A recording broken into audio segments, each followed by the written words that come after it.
এই লোকনৃত্যগুলি অঞ্চলের বিভিন্ন জাতির সংস্কৃতি ও ঐতিহ্যের একটি সমৃদ্ধ প্রতিফলন।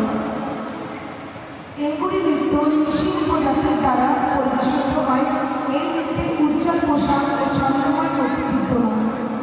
এটি সমধর্মীয় উৎসব ও অনুষ্ঠানে উদযাপিত হয়ে থাকে। এই নৃত্যগুলি অরুণাচল প্রদেশের সংস্কৃতি, সম্প্রদায় এবং সেই অঞ্চলের সমৃদ্ধ সাংস্কৃতিক সুদৃশ্যের উজ্জ্বল প্রকাশ। আপনাদের সামনে আসছে নবনীতা ও অর্পণ।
আঞ্চলিক নৃত্য, তামিলনাড়ুর একটি আঞ্চলিক নৃত্য পুরাথিয়া।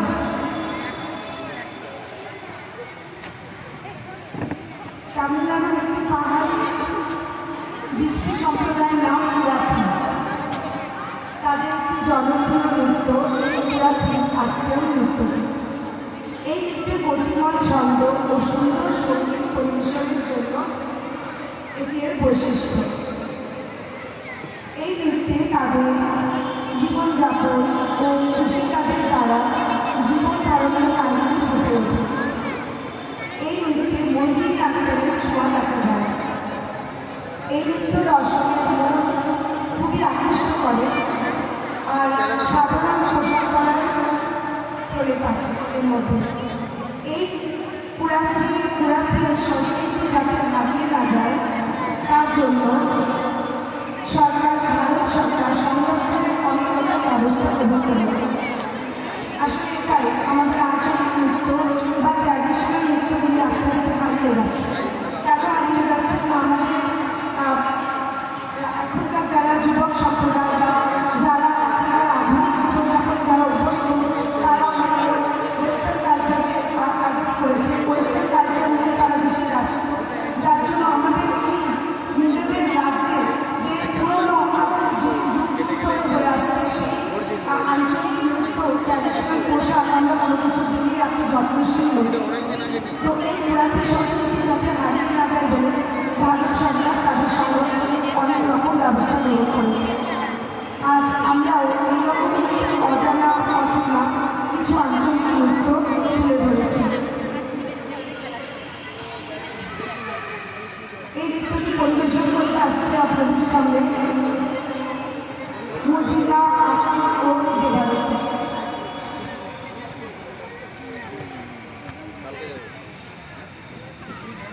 আমাদের পুরাতন নৃত্য পুরাতন নাট্যম এটাকে বলা হয়। মোহিনী নাট্যমের সাথে তুলনা করা হয়। মোহিনী নাট্যমের বেশ কিছু ছোঁয়া আপনারা এর মধ্যে দেখতে পাবেন। মোহিনী নাট্যমে যেমন একটা কাহিনী বলার প্রচলন থাকে, সেরকম পুরাতন নাট্যমে আমরা একটা কাহিনী বলার চেষ্টা করেছি। আর আমি বললাম পুরাতন হচ্ছে একটা জিপসি উপজাতি। তো এই জন্য সেই উপজাতির লোকেরা তাদের কৃষিকাজ এটা নিয়েই আমরা জীবনযাপন করে। তো এখানেও আপনারা দেখবেন যে শুরুতে তারা এই কৃষিকাজের ওপরে তারা কিছু তুলে ধরছে। তাদের সাধারণ জীবনযাপন যেমন কৃষিকাজ, পূজা অর্চনা, এগুলো তারা অভ্যস্ত। তারা অন্যরকম কোনো কিছু আধুনিকতায় তারা মগ্ন নয়। তার জন্য আমাদের মোহিনী নাট্যমের মতো মোহিনী নাট্যমে যেমন আমরা সবসময় দেখতে পাই যে কোনো দেবী বা দেবতাকে নিয়ে বলা হয়, দেখানো হয়, সেরকম পুরাতনকেও আমরা দেখতে পাবো তাদের সাধারণ স্বাভাবিক জীবনযাপনের ছোঁয়া। এই নৃত্য আপনাদের সঙ্গে প্রস্তুত করতে আসছে মধুরা আঁকি ও দেবারতী। মধুরা আঁকি ও দেবারতী।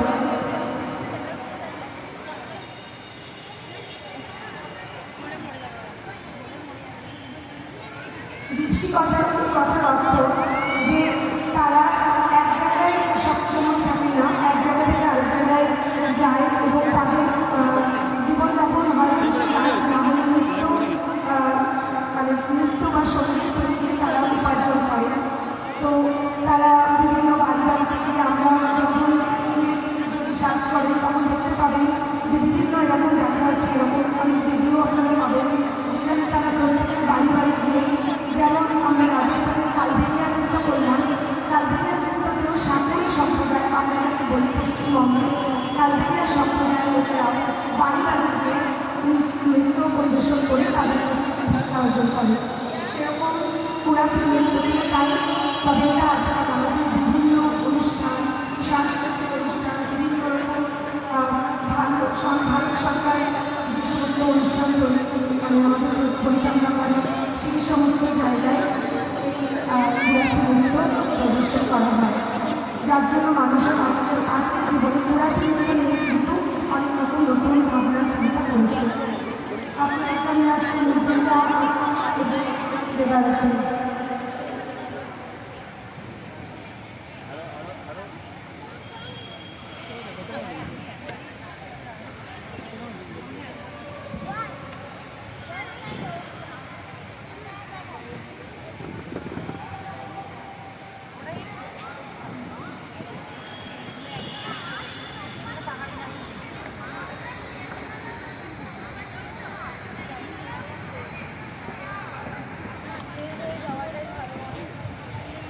আমাদের পুরাতন নৃত্যটি শেষ নৃত্য। এরপরে